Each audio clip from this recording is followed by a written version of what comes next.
Bem-vindo à Biblioteca em Áudio. Eu sou Bruna Brasil e você está ouvindo a última parte do audiolivro A Luneta Mágica, de Joaquim Manuel de Macedo. Vamos à história. O caso foi o mais simples de todos os casos, ao menos pelo que me pareceu. Vencido o prazo da letra aceita pelo velho Nunes e que eu assinei como endossante e sacador, não tendo ido o aceitante pagá-la, veio pessoa competente exigir de mim o pagamento. Eu estava em casa e também o Mano Américo que, tomando o documento e vendo a minha assinatura, encrespou as sobrancelhas, escreveu sem hesitar uma ordem para imediatamente ser paga e remida a letra. Não sei, nem me importa saber como e por quem. Ficamos a sós. Simplício, disse-me o Mano Américo de mau humor, acabas de ser vítima de um velhaco. Velhaco? Não o creio. O Nunes? Todos o conhecem? Melhor o conheço eu. Como? Estudei-o perfeitamente por meio da minha luneta mágica que me dá a visão do bem. O velho Nunes é um tipo de probidade. Américo olhou-me com a mais triste compaixão e tornou-me. 10 contos de réis. Deus permita que não seja esta a primeira bomba de alguma girândula de loucuras. E tomando o chapéu, saiu apressado e como que abismado em mar de negras apreensões. Eu estava espantado.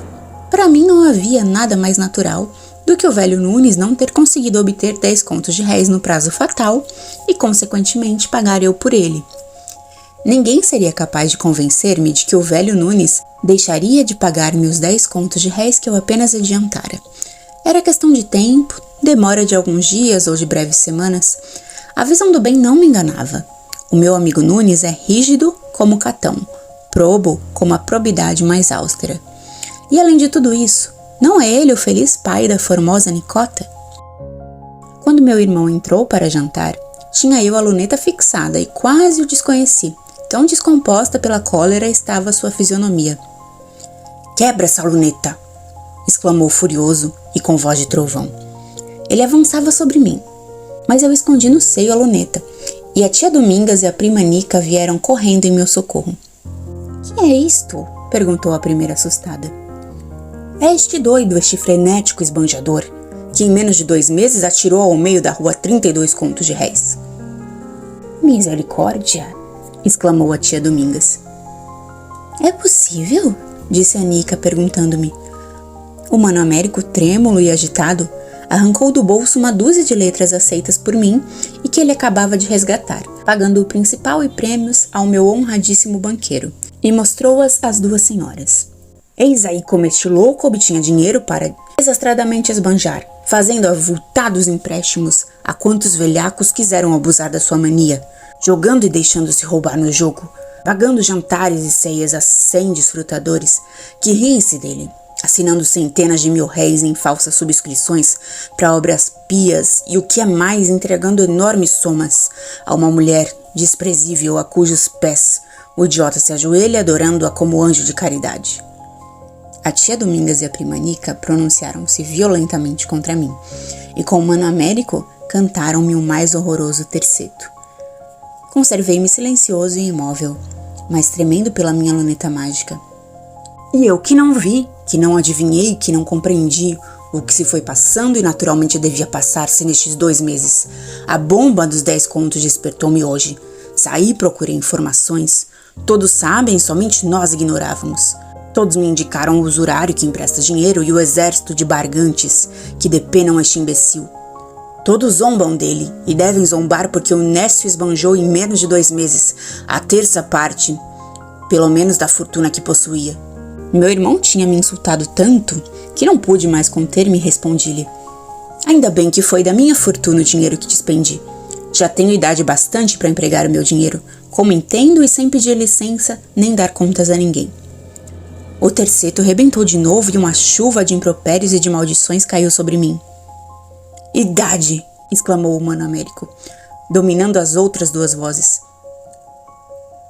Os nécios, os idiotas não têm idade, e aos idiotas e dissipadores nomeia-se um curador. É o que cumpre requerer imediatamente? Bradou a tia Domingas. O mais acertado é não deixar o primo sair à rua, observou a Nica. Tudo isso se fará. Mas o essencial é quebrarmos-lhes a maldita luneta, disse Américo. Não, acudiu Anica. Trancado em casa, pode bem observar a luneta para ver e apreciar os parentes que o não enganam. Nada de concessões, gritou meu irmão. Eu tive medo. Olhei em torno de mim e nada vi porque estava sem luneta. Lembrou-me, porém, o gabinete do Mano Américo, e de improviso corri para ele. Tranquei-me por dentro e com tanta precipitação que, dando volta à chave, esta saiu da fechadura e foi cair alguns passos longe da porta. A borrasca ribombava sempre incessante na sala e eu era de contínuo fulminado pelos raios de 3 cóleras em delírio. Doestos, injúrias, aleives, pragas, insultuoso ridículo, tudo me lançavam com furor. 3 ódios a falar não falariam mais venenosamente. 3 línguas punhais a ferir não feririam mais profundamente. O meu ressentimento dissipou o medo que me abatera o espírito. Veio-me a vontade de examinar esses 3 semblantes desfigurados pelos sentimentos mais vis.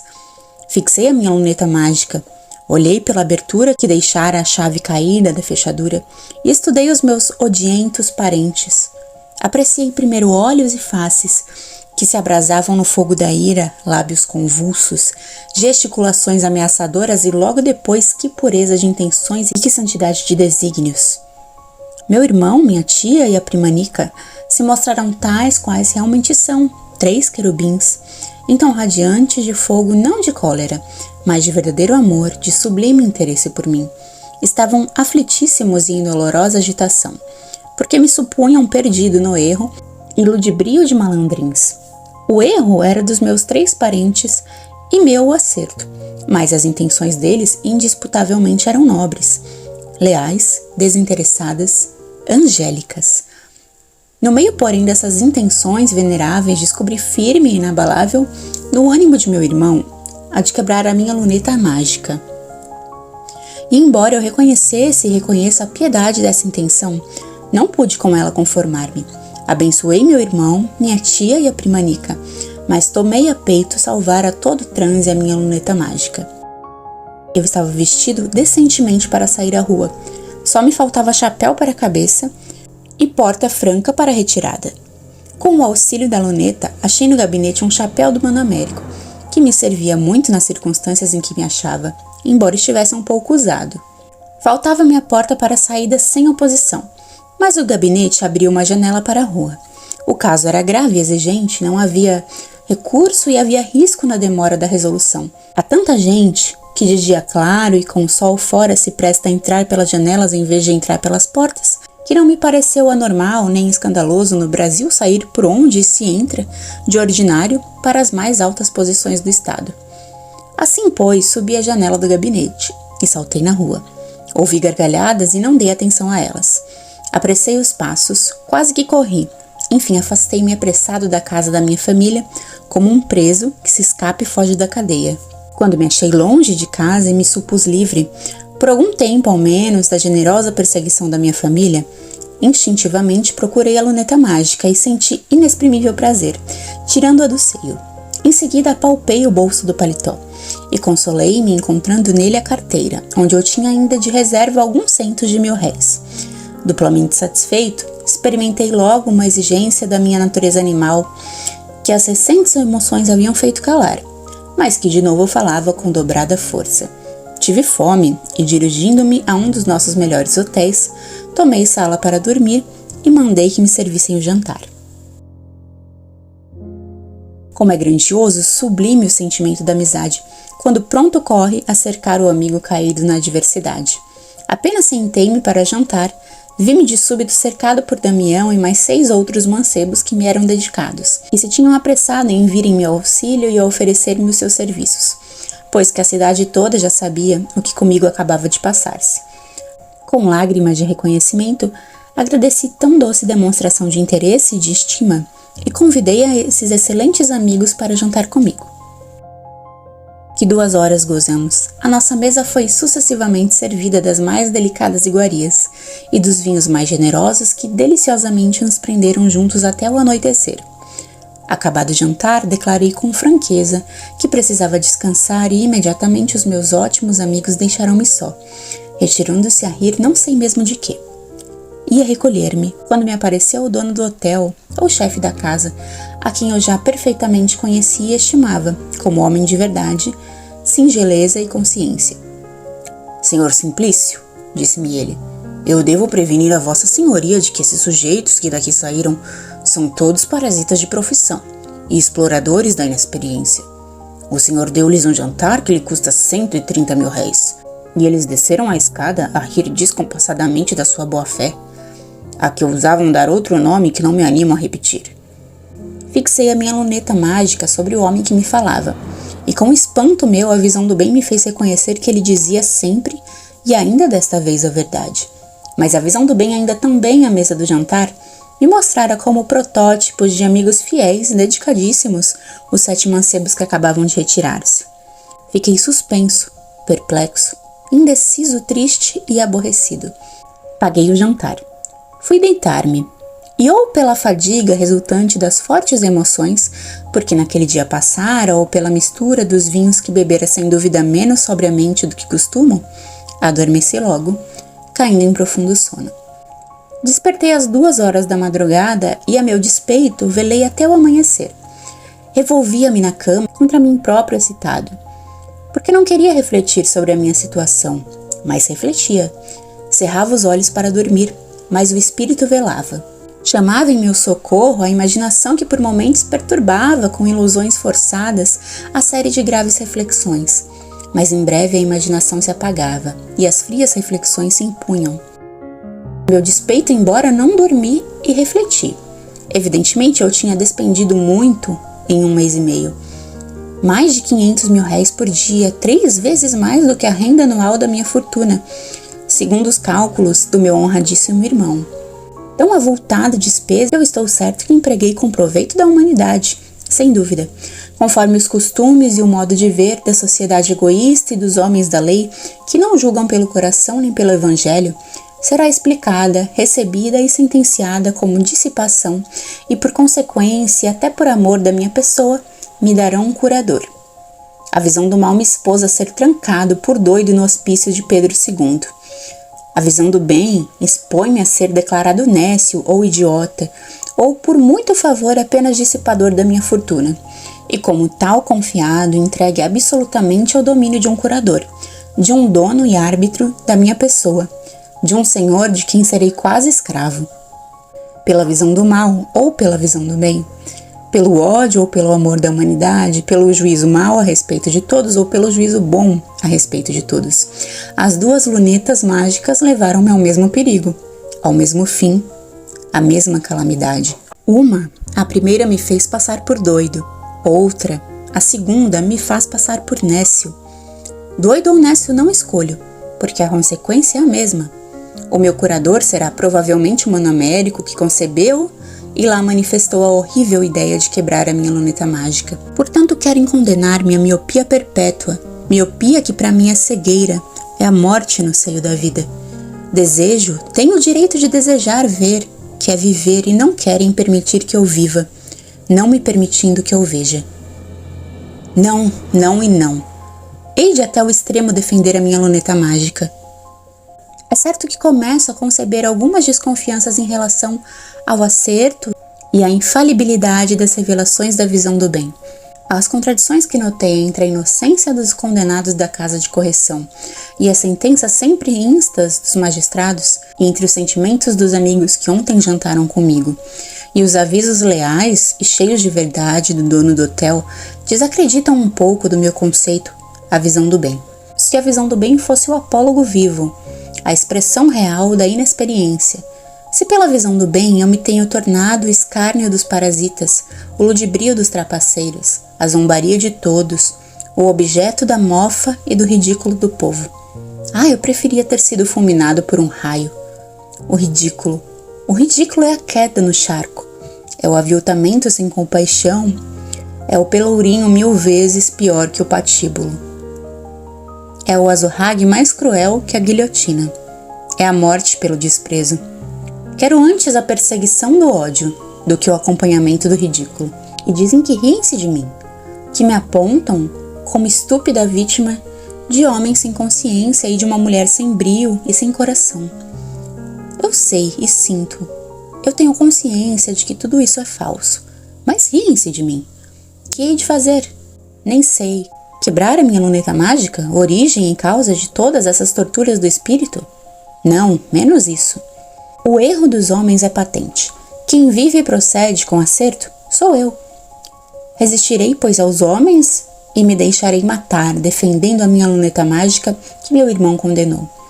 Eu refleti assim e tinha já esquecido as horas e o empenho de escapar às reflexões dormindo, quando a aurora principiou a espancar as trevas, e as auras matinais, refrescando meu cérebro, me agitaram de novo e insensivelmente com um mais tranquilo e suave sono.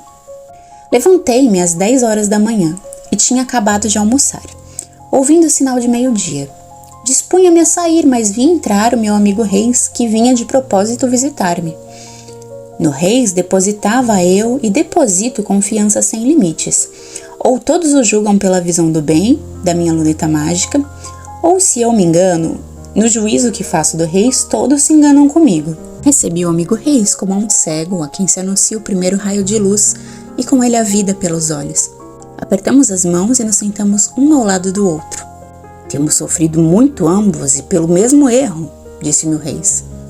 Como? Eu errei, deixando-o entregar-se a um pretendido mágico. O senhor errou acreditando exageradamente nele. Mas se eu vejo... É porque ele conhece e esconde o segredo de levar a maior, a mais alto, e ainda não calculado grau, os vidros côncavos destinados a corrigir a miopia. Tudo mais que ele emprega é delicadíssimo artifício de charlatanismo para excitar e inflamar a imaginação. A sua descrença é um erro. A minha tolerância é que tem sido um erro. A notícia que imprudentemente fez publicar na imprensa diária da corte e a fama da sua nova luneta deram causa a que meu armazém seja com frequência procurado por pretendentes a instrumentos mágicos de ótica, sofrendo eu perseguições e desgostos que mal pode calcular. Isso, porém, é o menos. Que é então mais? A situação em que se acha? Que pensa? Ouça-me com paciência. A sua pretendida visão do bem o tornou alvo das zombarias e do ridículo. Do ridículo? Não há vadio nem trapaceiro que não tenha abusado da sua boa-fé. O senhor aparece em público associado e convivendo com as celebridades mais imorais e desprezíveis da cidade. Que me está dizendo? A verdade? Todas as senhoras conhecem já a sua mania de se supor amado por elas, sem exceção de uma só. E de amar igualmente a todas, e isso as diverte de modo tal que nenhuma vê que não precise de grande esforço para conter o riso. O riso? Enfim, o senhor é o divertimento de muitos e o objeto de compaixão dos homens graves, que acreditam indispensável que sua família o sujeite à mais zelosa curadoria. Senti que sucumbia ao peso do meu infortúnio. O amigo Reis prosseguiu. Seu irmão hoje foi à nossa casa e queixou-se da maléfica influência entre as duas lunetas mágicas saídas das minhas oficinas. Tive de reconhecer a minha responsabilidade e, pedindo perdão, assegurei que mais nunca permitiria ao Armênio outra operação mágica para facilitar-lhe nova luneta. Que fez? Exclamei tremendo. Seu irmão disse-me que antes de 3 dias seria nomeado seu curador e que empregará até a força para recolher ao seio da família. 3 dias... E depois a privação da luneta mágica, a cegueira e a casa tornada cárcere. Quando seu irmão saiu, fui ter com o Armênio e referi-lhe da sua desgraça, a sua lamentável ansiedade. Não me animava a dizê-lo, os seus grandes prejuízos e ridículo proceder em consequência da visão do bem. E o Armênio? Respondeu-me levantando e encolhendo os ombros com engelada indiferença. Estou perdido. Então avisei severamente o Armênio de que eu o despediria para sempre da minha casa, se nela praticasse uma única vez mais as suas pretendidas artes mágicas. E ele nem sequer olhou para mim, mas riu-se com seu rir medonho. Não o despedirá. Despedi-lo-ei se não me obedecer. Quanto ao senhor, meu jovem amigo, submeta-se à sua sorte. Volte para o santo asilo da sua família e deixe-se dirigir e guiar por seu irmão. Estou perdido. Repeti lugubremente. O Reis despediu-se e deixou-me só. Meu irmão dá-me 3 dias de liberdade, o mesmo prazo que se concedia ao condenado à morte. 3 dias entre a intimação e a execução da sentença. E todavia meu irmão é o melhor dos homens e símbolo do amor fraternal. Serei eu realmente nécio ou idiota? Mas eu penso, raciocino, reflito e tenho consciência de que o faço. Ninguém me chamou idiota, somente me julgaram doido, quando eu julgava os homens e as coisas pela visão do mal. Será, pois, a visão do bem fonte de necessidade? É certo que pela visão do bem eu vejo todos sem exceção, tudo sem exceção, resplendendo pureza e perfeições. Ainda não descobri defeito em alguém, ainda não pude julgar má ação alguma. Com efeito, essa inocência e perfeição de todos e de tudo excluem a ideia do pecado e, portanto, a ideia do prêmio e do castigo na vida eterna. O prêmio porque há distinção e não podem haver escolhidos e distintos quando todos são igualmente bons. O castigo porque não há o que castigar. Assim, pois, eu ataco pela base a filosofia, a doutrina católica. Meu Deus, terei eu, sem eu pensar chegado até ofender a religião? A visão do bem da minha luneta será como a do mal acesa pelo demônio? Será infernal pelo excesso de mostrar sempre o bem em todos e em tudo? Minhas ideias se baralharam. Minha cabeça começou a pesar-me.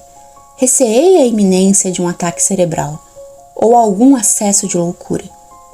Tornei o chapéu e saí sem destino, levando fixada a minha luneta. Dei por mim na rua direita, reconhecendo o Boulevard Carceller, e fui sentar-me isolado à sombra da árvore mais vizinha da Igreja do Carmo. A defender-me da luneta que eu conservava fixada, levava cuidadoso a desconfiança no coração. Mas o boulevard estava cheio de gente, de homens e de senhoras. Percebi que muitos me apontavam com os dedos, que outros sorriam-se, observando-me. Mas a despeito da minha desconfiança, não pude resistir à evidência. Compreendi, convenci-me que estava diante de uma reunião numerosa, na qual todos os homens eram santos, todas as senhoras anjos. Sobretudo senti que as senhoras me contemplavam embevecidas e perdidas de amor. Eu ardia no fogo de 20 novas paixões. Que sensações deliciosas! Todas essas criaturas angélicas riam-se olhando para mim. E encontrando meu olhar, e no riso de cada uma delas eu encontrava um céu aberto, um romper de aurora no paraíso. De súbito chegou-se a mim um mancebo com um semblante abatido, e repassado de dor e mal podendo falar, expôs-me a sua situação, que era das mais pungentes sem dúvida, e acabou pedindo-me o óbolo da minha caridade para enterrar o filhinho, o filho único, que deixara em casa morto no colo da consternada esposa. Vi que o mancebo, o mísero pai, falava a verdade e às ocultas dei-lhe algum dinheiro.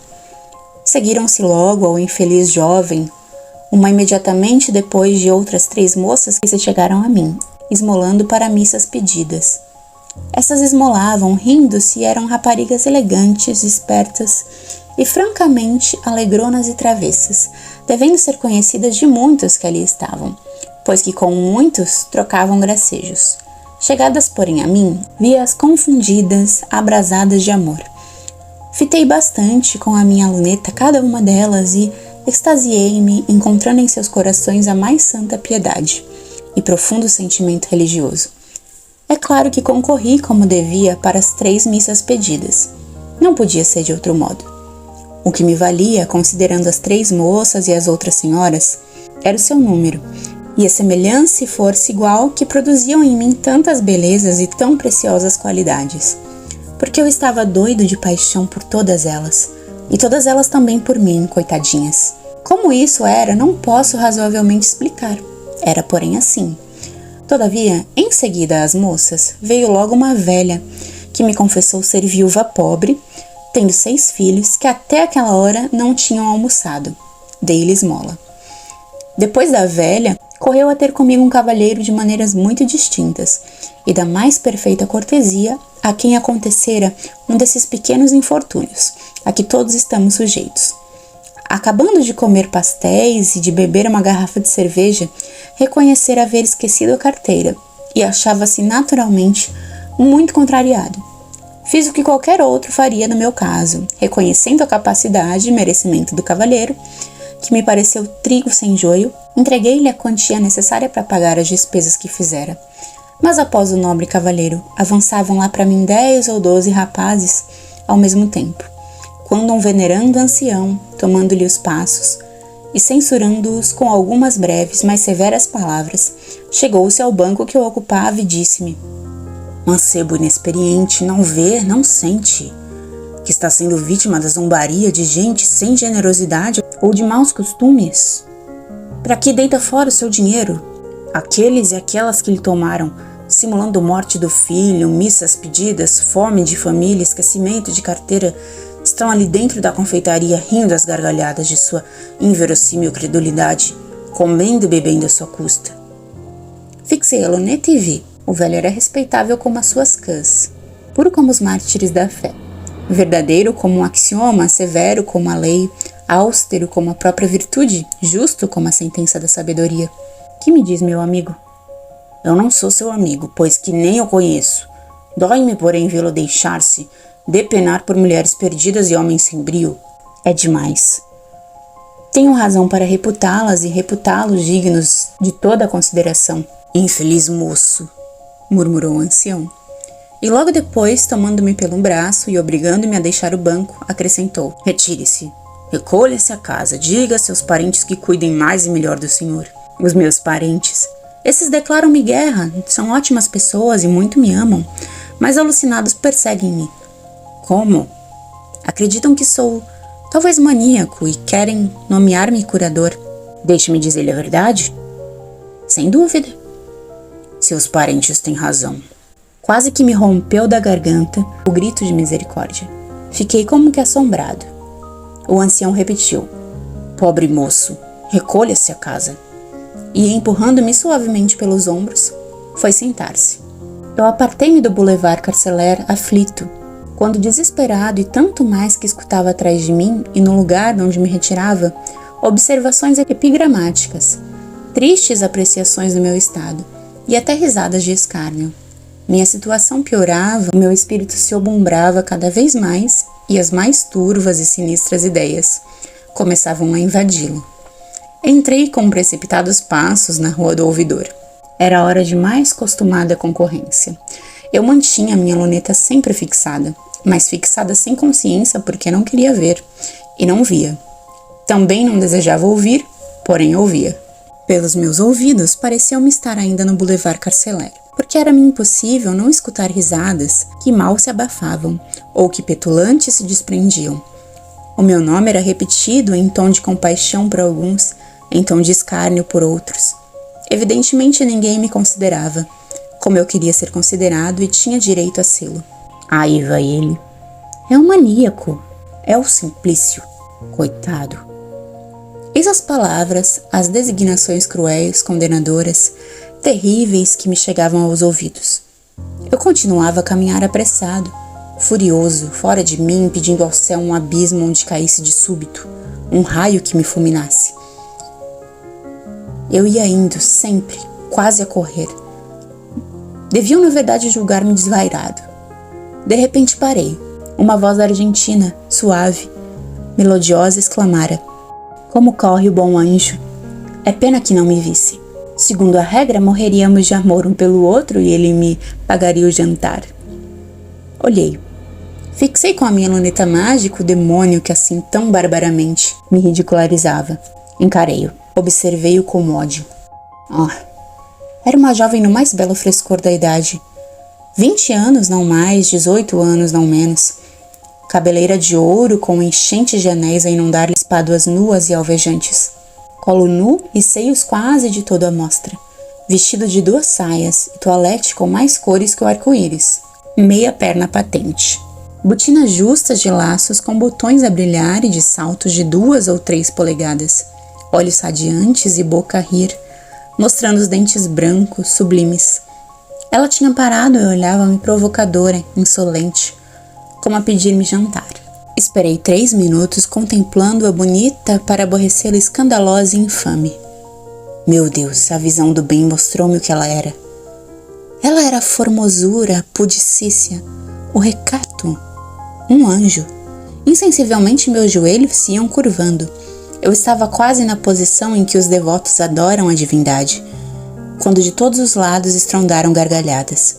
A criatura angélica, gargalhando também, saltou para dentro de um carro puxado por magnífica parelha e fugiu-me. As gargalhadas continuavam, era como uma pateada que me davam. Em desespero, em frenesi, em fúria, corri fugindo e fui encerrar-me no hotel. Não saí mais nesse dia e dei ordem aos empregados do hotel para que despedissem a todos quanto me procurassem, pretextando o incômodo ou a ausência de minha pessoa. Consumi a tarde, a noite e a manhã seguinte em teimosias amarguradas, mas estéreis reflexões. Eu estava precisamente na mesma situação, nas mesmas circunstâncias em que me achava nos últimos dias da posse e o uso da minha primeira luneta. Se alguma diferença havia entre as duas épocas e as duas aflições, era agora para muito pior. Porque agora, se me quebrarem a luneta mágica da visão do bem, já sei que não poderei conseguir outra luneta. E a sentença está lavrada e é irrevogável. O Mano Américo, em sua extrema bondade e pelo grande interesse que toma por mim, receoso de que eu esbande o resto da minha fortuna, me privará da luneta mágica que dá a visão do bem. E há amanhã o dia em que, por bem ou por mal, serei recolhido à casa ou ao cárcere de minha família e sujeito ao meu curador. Deverei submeter-me? Estudei por todos os lados e em todas as suas consequências possíveis o caso, e concluí que o partido que me restava era fugir, e fugir imediatamente. Para onde? Pouco importa, correrei o mundo. Com dinheiro e boa vontade não se vive mal em parte alguma. Examinei a minha carteira. Restavam-me 30 e tantos mil réis. Fiquei desagradavelmente surpreendido. Lembrou-me, porém, que na antevéspera tinha emprestado 400 mil réis a um dos amigos que jantaram comigo, e que na véspera assinara em 2 subscrições para a alforria de escravos. A falta de dinheiro não podia embaraçar a execução do meu plano. Eu contava tantos amigos que facilmente arranjaria 4 ou 6 contos de réis. Paguei o que devia no hotel e fui logo procurar o velho Nunes e em seguida ao bom Damião e a mais 15 ou 20, a todos os quais patenteei a minha situação. Confiei o meu plano e pedi algum dinheiro ou a título de empréstimo ou em pagamento do que me deviam. Triste observação. Não achei em todos esses excelentes amigos um só que me acudisse com alguma e ainda diminuta quantia. Mas os pobres e honradíssimos homens asseguraram-me que em 15 dias ou um mês me levariam a casa 30 ou 40 contos de réis. É pena que somente para tão tarde possa eu contar com esse recurso que forra hoje tão poderoso, e que então será inútil para o meu plano. Não desanimei e me dirigi ao meu banqueiro. Este, porém, apenas percebeu o que eu queria, tomou o jornal do comércio que estava sobre a mesa de seu escritório e mostrou-me um anúncio assinado por meu irmão, em que protestava não seria paga dívida alguma contraída por mim. Retirei-me desesperado, todas as minhas esperanças tinham falhado. Todos os meios me faltavam para obter dinheiro. Ninguém pode fazer ideia da dor que me despedaçava o coração. Recorri ainda a 2 outros amigos que me deviam também somas importantes. Um deles voltou-me as costas sem me responder, e outro não me conheceu. Fixei a minha luneta mágica sobre cada um desses 2 miseráveis. Nenhum deles era mau. O primeiro voltava-me as costas cheio de vergonha e de pesar por não poder servir-me, e sem dúvida, ao ver-me partir, desatara a chorar. O outro, pobre infeliz, afetado de uma moléstia cérebro-espinhal, tinha perdido a memória. Pelo menos foi isso que reconheci pela visão do bem. Perdida a última esperança, sentindo profundo, moralmente mortal o golpe da desgraça, prevendo o raio infalível que ia fulminar-me no dia seguinte, pus-me a andar sem destino, mas apressado, quase a correr. Não sei por quais ruas da cidade. Sei, porém, que de improviso parei na quina, ou ângulo formado por 2 ruas que se cortavam. Aproximava-se numeroso préstito de carruagens. Quis vê-lo passar. Era o préstito lúgubre de um finado. Era um enterro. Tive um pensamento que estava naturalmente em relação com a negra tristeza do meu espírito. Desejei estudar o cadáver que se ia sepultar. Fixei a minha luneta mágica no féretro. Eis o que vi. Primeiro um caixão de madeira coberto de ricos estofos pretos e de galões de ouro, dentro um cadáver já em corrupção, fétido, repugnante, iodo e pó da terra e nada mais. Logo depois a memória das mais singulares virtudes do finado e... a felicidade, a incomparável felicidade da morte. Eu vi, senti, compreendi a morte que se patenteou tal qual é a visão do bem. Eu vi a morte, mal julgada, caluniada pelos homens, sono plácido, suavíssimo que começa a última dor, ao extremo transe da vida, e que acaba ao despertar nas delícias da eternidade. Passa em cuidado, sossego sem a mais leve perturbação, véspera instantânea da verdadeira vida, porta do fim que é luz celeste. Oh, que gozos na morte! A podridão e o fétido do cadáver em sublime contraste, muito de longe dariam ideia da pureza e do angélico aroma da alma que se desprende do pó. Que gozos na morte! O mais vaidoso dos reis sente-se pela primeira vez verdadeiramente grande e exaltado, elevando-se à esfera onde se encontra igual ao mais humilde e rude dos vassalos ou escravos que tivera. Não há dor, nem ânsias, nem moléstias, nem privações, nem miopia na imensa e refulgente região da morte. Aquela frieza enregelada do cadáver significava esquecimento absoluto das penas da vida efêmera e mundana. Pela morte o escravo é livre, a criança e a virgem são anjos, a esposa jovem, a matrona e a velha santas. A mundanária é Madalena purificada, o malvado, os celerados são arrependidos que se regeneram. O desgraçado é feliz, o mudo tem voz, o paralítico voa, o surdo ouve segredos, o cego vê nas trevas, o desgraçado é perfeitamente feliz. A morte é Jordão que lava as culpas, a morte é glória, a morte é luz. Só a morte é que dá princípio à vida. Eis um pouco do muito que a visão do bem me fez descobrir e apreciar na morte. O préstito já tinha passado. Deixei cair a luneta mágica. Abismei-me em profunda introversão no estado da minha íntima consciência, no estado novo e extraordinário do meu espírito. Achei-me consolado, forte, invencível, contente, feliz. Eu desejava, almejava morrer. Morrer era começar a viver. E a viver, que vida de delícias! Eu acabava de conceber a ideia e de abraçar-me com a ideia do suicídio. Examinei o ponto da cidade onde me achava e logo conheci que havia parado para ver passar o préstito fúnebre no lugar, que é a corte da Rua dos Barbonos, finda das Mangueiras e princípio da dos Arcos. A breve distância estava, pois, mais adiante, a ladeira do morro dante chamado do Desterro e desde o século passado de Santa Teresa. Mais de um suicídio se tem realizado no alto e nos desertos abismos daquele monte. Instintivamente, mas sem dúvida com a ideia da morte, dirigi-me para a ladeira e comecei a subi-la passo a passo, com vagar e tranquilidade, com ânimo sereno e com o firme propósito de pôr termo à minha vida. Eu não tinha comigo nem punhal, nem veneno, nem revólver.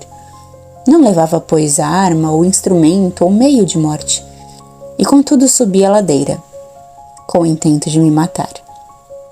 A visão do bem me levava à morte. Eu nunca visitara o sítio famoso do Corcovado. Ouvira, porém, dizer que lá havia enorme precipício, profundíssimo abismo, no seio do qual a morte era certa para o infeliz que por acaso a ele se arrojasse. Se as informações não eram falsas, o propósito me daria o fim que receava do acaso ou da imprudência. Não me era, pois, necessário levar comigo punhal, veneno ou revólver. Eu tinha por mim o abismo. Fui subindo a ladeira tranquila e pausadamente, descansando aqui e ali e deleitando-me ao ouvir o leve ruído das águas da Carioca, que em alguns pontos do antigo encanamento mandado construir pelos vice-reis do tempo colonial parecem murmurar da negligência ou da comparativa inferioridade da administração da nossa época, que 20 vezes por ano deixa o povo em penúria d'água e diariamente lhe dá água da Tijuca toldada, mal zelada e não aquela tão pura e admirável a que o gentil chegava a dar o condão de acender a inspiração da poesia. Eu fui subindo sempre. A noite era formosa. A lua em fase plena mergulhava a cidade em um oceano de luz pálida, mais clara, suave, encantadora e romanesca.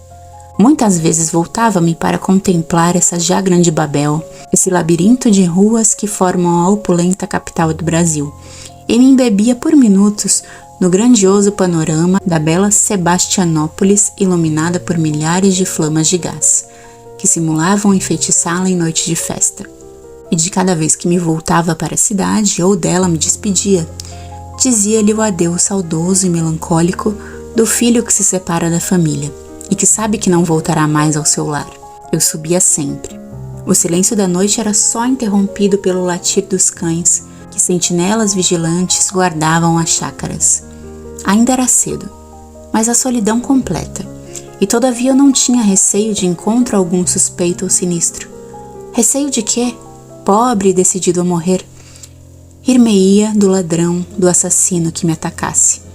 Depois de muito longa marcha, ouvi a voz de um homem que caminhava adiante de mim e que cantava uma rude cantiga com acompanhamento de viola, que ele próprio executava. Apressei o passo e apanhei o cantor. Era um guarda do aqueduto. Trocamos a saudação de boa noite. Vou seguindo o caminho do Corcovado? Sim, senhor, mas a estas horas? É proibido? Não, já sei, quer amanhecer lá. Adivinhou. Pois eu vou dormir às palmeiras. Tanto melhor para mim. E das palmeiras ao Corcovado? Não há que errar. Fomos seguindo em silêncio. No fim de meia hora perguntei: por que não canta? Gosta? Muito. O canto anima o trabalho e ilude a fadiga, disse o guarda. E afinou a viola e cantou outra cantiga também rude e monótona, mas saudosa e melancólica. No meio da solidão e da noite, o canto do guarda produzia em mim indizível impressão de suave tristura. Observei com a luneta mágica por mais de 3 minutos o guarda, e vi que era pobre. Tinha mulher e 2 filhos, vivia alegre, e por seus dotes merecia as honras da terra e a maior estima dos homens. Revoltou-me a posição obscura desse homem distintíssimo pela nobreza de caráter e pela santidade do coração. Quando acabou a cantiga, perguntei-lhe: que pensa da vida? Que custa a viver? Não é melhor a morte? E minha mulher e meus filhos? É feliz? Conforme se me dessem o dobro do que ganho, eu me julgaria dobradamente feliz um dia. E por que não 2 dias a mais? Porque é quase certo que no segundo dia eu desejaria ainda outra vez o dobro do que eu tivesse então ganhado. E não tem aflições? Às vezes, e sobretudo quando não trabalho. Mas em tais casos, Luísa deixa a costura e vem perguntar-me o que tenho. Correm os meninos a pular meu pescoço e lá se vai a tristeza pelo morro abaixo. Ou se estou só em casa, pego na viola e canto. Que pensa dos homens? Bem e mal. Nem confio nem desconfio e julgo que é melhor não pensar neles. Por quê? Porque todo tempo é pouco para cada um pensar em si, na sua família, no seu trabalho e nas contas que deve a Deus. Eu admirava a sabedoria do guarda do aqueduto e compreendi perfeitamente o seu amor, o seu apego à vida pelo encanto da esposa e dos filhos. Só o egoísta pode almejar as delícias da morte, sendo esposo e pai. Eu, porém, procurei debalde uma noiva, não tenho filhos, e posso, portanto, e devo morrer. Enlevado pela conversação, ia continuá-la quando o guarda me disse: estamos nas palmeiras, e aqui nos separamos. Ensinou-me o fácil caminho que me levaria ao Corcovado, deu-me boa noite e desapareceu, metendo-se por um trilho quase encoberto pelo mato. Lavado de suor e arfando de fadiga, cheguei finalmente ao alto ermo do Corcovado. A lua brilhava formosíssima e, consultando o relógio, mercê da minha luneta mágica, vi que eram 2 horas da madrugada. Véu impenetrável de cerração cobria o mundo nos espaços imensos em torno do Corcovado. Eu estava em pé no trono de vasto país. Submerso em dilúvio de neblina, compreendia a soberba majestade do meu sólio, mas tinha ideia das proporções dos meus estados. O vento frio fazia-me tremer. O ar leve e puríssimo deleitava minha respiração. Sentei-me, quis pensar na morte e não pude, porque meus olhos se cerraram e dormi. Despertei ao primeiro raio de sol que refletiu no meu rosto. Levantei-me. Era ainda cedo para ver o mundo abaixo dos meus pés e em torno do Corcovado. Passeando pela planura, conversei comigo mesmo. Morrerei. Mas antes de morrer quero ver as grandezas da terra que deste sublime trono erguido por Deus se revelam e manifestam aos olhos do homem. Aqui da altura direi o extremo adeus aos meus lá embaixo. Será o último serviço que deverei à minha luneta mágica. Oh, eu vou morrer. Por que não experimentar a visão do futuro? Que me importa que se quebre a luneta, quando mais não posso usar dela? Fora loucura não tentar a experiência? Este novo pensamento dominou-me. Fixei a luneta e observei em volta do corcovado o aspecto da natureza. A cerração se desfizera de todo. O mundo se mostrava, se patenteava amplo, completamente sem véus, sem nuvens. Oh meu Deus, eu não descreverei, não tentarei descrever o lindo, o belo, o sublime panorama que por todos os lados se abriu à minha luneta mágica, as cidades e povoados, as terras e o oceano, as montanhas e os abismos, os montes e os vales, as torrentes e as pedras, os céus e os campos, a providência e o mundo, a riqueza do favor de Deus e a miséria da incúria dos homens. Ajoelhei-me e orei. Ergui-me ainda uma vez, e outra e mais 10 vezes enlevei-me na contemplação das majestades da criação que em torno do corcovado se ostentavam. Tudo era grande, tudo menos o homem que era o perdulário, e o esbanjador sacrílego dos tesouros da terra que Deus lhe dera. Senti que para não odiar, desprezava o homem. Desprezei-me também, lembrei-me da morte, que olvidara em minha contemplação entusiasta. Lembrei-me também do suicídio e da visão do futuro. O suicídio era fácil, um abismo estava cavado abaixo dos meus pés. Atirar-me a ele e não morrer era impossível. Experimentar a visão do futuro era igualmente muito simples. Bastava-me fixar a minha luneta mágica por mais de 13 minutos sobre algum objeto.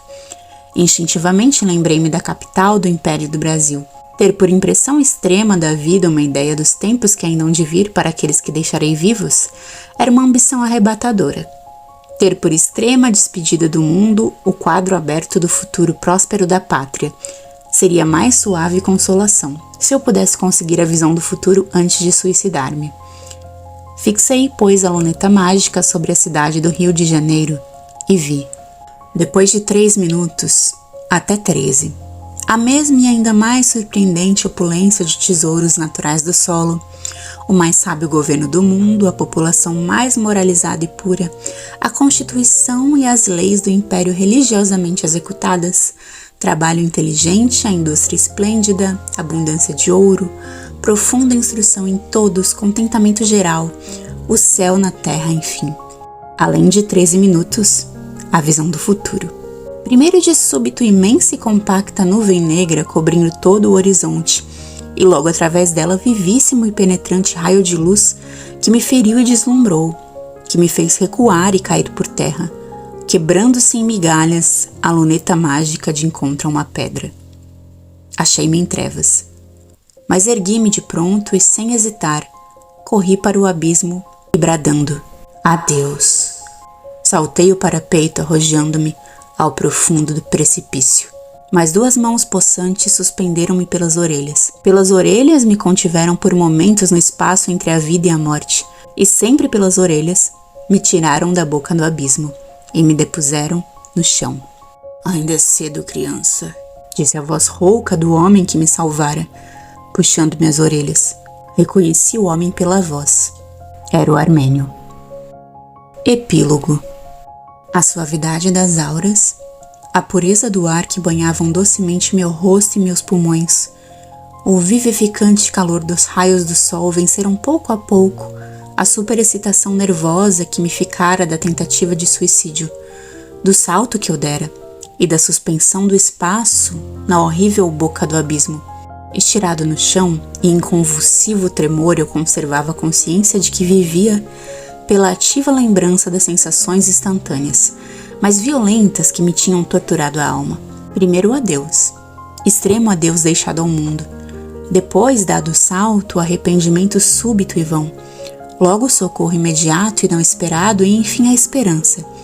As ânsias e o terror desses instantes supremos, indizíveis em que me achei entre a vida e a morte, entre o suicídio que parecia absorver-me e as mãos da providência que me continha pelas orelhas. Passada uma longa hora, senti que voltavam as forças.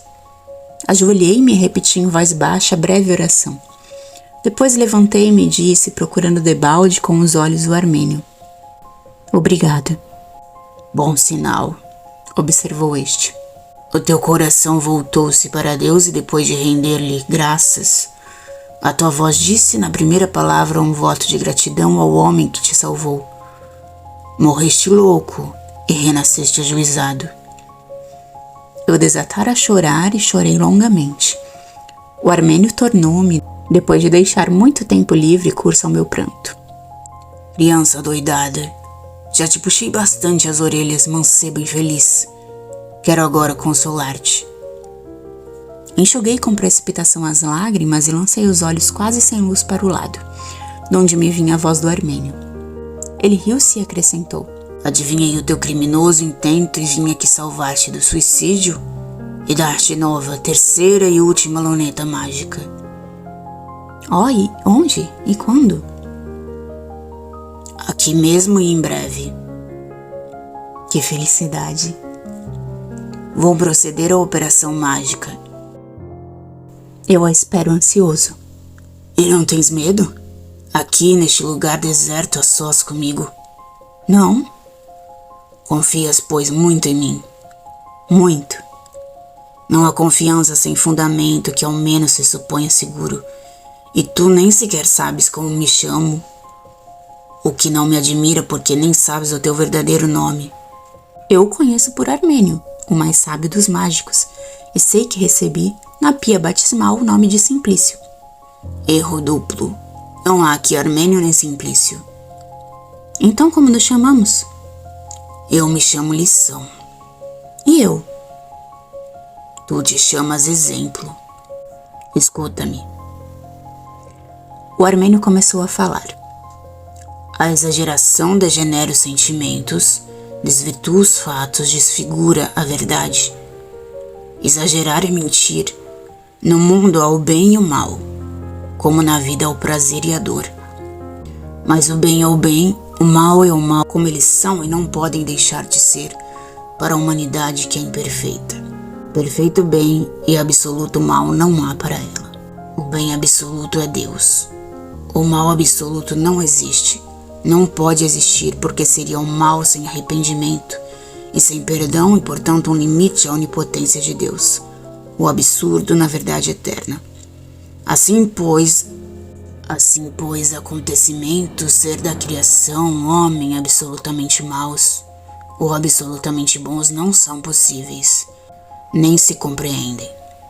Estudar o mundo e os homens, observando-os pela enfesada lente do pessimismo, é tão perigoso e falaz como estudá-los observando-o pelo imprudente prisma do otimismo.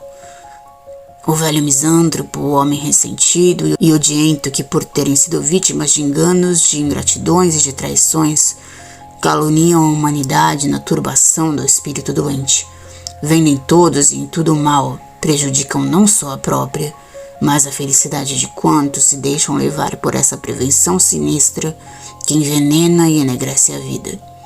E no seu erro encontram duro castigo, porque em seus corações e em seu viver mergulham-se no dilúvio do lodo escuro e infecto do mal que vem ou adivinham em todos e em tudo. E no furor de enxergar a maldade, de condenar e aborrecer os maus, tornam-se por si mesmos proscritos da sociedade, selvagens que fogem da convivência humana. Eis aí o que te ensinei na visão do mal. Dando-te a primeira luneta mágica, eu fui o que sou. Lição. Observando pela visão do mal, tu foste o que és. Exemplo. O mancebo generoso e inexperiente, a jovem donzela criada entre sedas, sorrisos e flores, educada santamente com as máximas da benevolência, com o mandamento do amor ao próximo, ainda mesmo aqueles velhos que nunca deixaram de ser meninos, vêm sempre à terra como o céu cor-de-rosa. Têm repugnância em acreditar no vício, deixam-se iludir pelas aparências, enternecer-se por lágrimas fingidas, arrebatar por exaltados protestos, embair por histórias preparadas e dominar pela impostura ardilosa, e veem por isso em todos e em tudo o bem, na prática do vício e merecido infortúnio. No perseguido, sempre um inocente no mal que se faz, na indignidade, na trapaça e até no crime, sempre um motivo que é atenuação ou desculpa. E também estes têm no erro de sua inexperiência a sua cruel punição, porque cada dia e cada passo tropeçam em um desengano, caem nas redes da fraude e da traição, comprometem o seu futuro e muitas vezes colhem por fruto único da inocente e cega credulidade a desgraça de toda a sua vida. Eis aí o que te ensinei na visão do bem. Dando-te a segunda luneta mágica, eu fui o que sou, lição. Observando pela visão do bem, tu foste o que és, exemplo. Escuta ainda, mancebo. Na visão do mal, como na visão do bem, houve fundo de verdade. Porque em todo homem há bem e mal, há boas e más qualidades, e nem pode ser de outro modo, porque em sua imperfeição a natureza humana é essencialmente assim. Mas a primeira das tuas lunetas mágicas não te mostrou senão o mal, e a seguinte te mostrou somente o bem, e para a mais viva demonstração da falsidade e das funestas consequências de ambas as doutrinas ou prevenções, as duas lunetas exageraram. Ora, exagerar é mentir. Mancebo, a verdadeira sabedoria ensina e manda julgar os homens, aceitar os homens, aproveitar os homens como os homens são. A imperfeição e a contingência da humanidade são as únicas ideias que podem fundamentar um juízo certo sobre todos os homens. Fora dessa regra não se pode formar sobre dois homens o mesmo juízo. Cada qual é o que é e cada qual tem as suas qualidades e seus defeitos. A sociedade que aceite cada homem com as suas qualidades e os seus defeitos, explorando umas e outras em seu proveito. As próprias plantas venenosas são úteis. A ciência faz do veneno mais violento um meio destruidor de moléstias, regenerador de saúde, conservador da vida. A educação do homem, que é a base mais importante e essencial da ciência social, pode explorar em benefício da sociedade, dirigindo-os convenientemente os próprios defeitos, correspondentes às qualidades estimáveis de cada um. Mancebo, para te levar à verdade, já te lancei 2 vezes no caminho do erro. Erraste acreditando no mal, erraste acreditando no bem, que te mostraram tuas 2 lunetas, que exageraram o mal e o bem, ostentando cada uma o exclusivismo falaz do seu encantamento especial. Erraste pelo exclusivismo, porque o exclusivismo é o absurdo do absoluto no homem. Erraste pela exageração, porque exagerar é mentir. Eu escutara com respeitoso silêncio o armênio que, tendo descansado alguns momentos, disse-me: Resolvi dar-te hoje a mais preciosa, mas também a última das lunetas mágicas de mim que terás. Qual? Aquela que te fará gozar a visão do bom senso. A visão da sabedoria. Quase. Serei feliz, perfeitamente feliz. Nem assim. Por quê? Porque o homem é o homem. Não entendo. Porque ainda com o bom senso há ardendo na alma do homem uma flama insaciável, que torna impossível a felicidade perfeita. Que flama é essa? A do desejo. De desejo que tem 1000 sobrenomes: amor, glória, ambição, ouro, honras, luxo, gula, vingança e muito mais que eu não acabaria de dizer nem em 2 horas.